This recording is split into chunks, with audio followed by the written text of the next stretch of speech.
ഹരേ കൃഷ്ണ. ഗർഗഭാഗവതം അധ്യായം 16. രാജഹേമാങ്കദൻ്റെ കുതിരയെ കെട്ടിയിടലും കീഴടങ്ങലുമാണ് ഈ ഒരു അധ്യായത്തിൽ പറയുന്നത്. അങ്ങനെ അനിരുദ്ധൻ അവിടെ നിന്നും ആ നീലധ്വജനിൽ നിന്നും തൻ്റെ കുതിരയെ രക്ഷിച്ച് വീണ്ടും ആ കുതിര അങ്ങനെ യാത്ര ചെയ്ത് ഉഷീനരജനപദത്തിലെ ചമ്പാപുരിയിൽ ചെന്നെത്തി. അവിടുത്തെ രാജാവായ രാജഹേമാങ്കദൻ പുത്രനായ ഹംസകേതുവിനോടു കൂടെ അനിരുദ്ധൻ്റെ അശ്വത്തെ പിടിച്ചു കെട്ടി.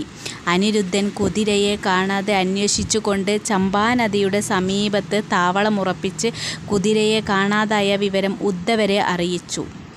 രാജഹേമാങ്കദനാണ് കുതിരയെ കെട്ടിയിട്ടതെന്നും യുദ്ധം വേണ്ടി വരുമെന്നും ഹേമാങ്കദൻ പറഞ്ഞു.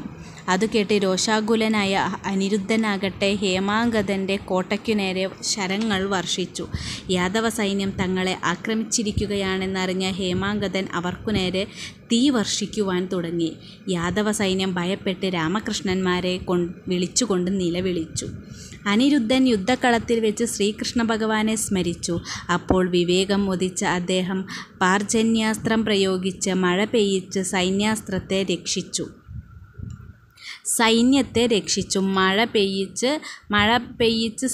രക്ഷിച്ചു. അനന്തരം ശ്രീകൃഷ്ണപുത്രന്മാർ ചിറകുള്ള കുതിരകളുടെ മുകളിൽ കയറി കോട്ടയുടെ കവാടം തുറന്ന് ചമ്പാപുരിയിൽ പ്രവേശിച്ച് നാഗാസ്ത്രങ്ങളാൽ ശത്രുക്കളെ കൊല്ലാൻ തുടങ്ങി.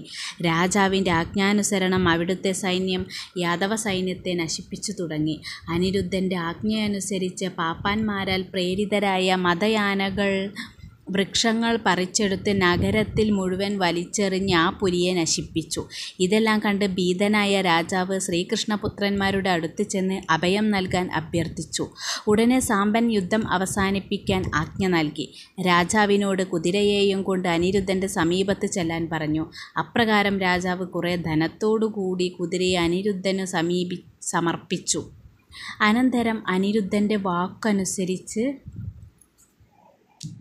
അദ്ദേഹം രാജ്യഭാരം പുത്രനെ ഏൽപ്പിച്ച് അനിരുദ്ധൻ്റെ കൂടെ പോകാൻ തീരുമാനിച്ചു. ഹരേ കൃഷ്ണ.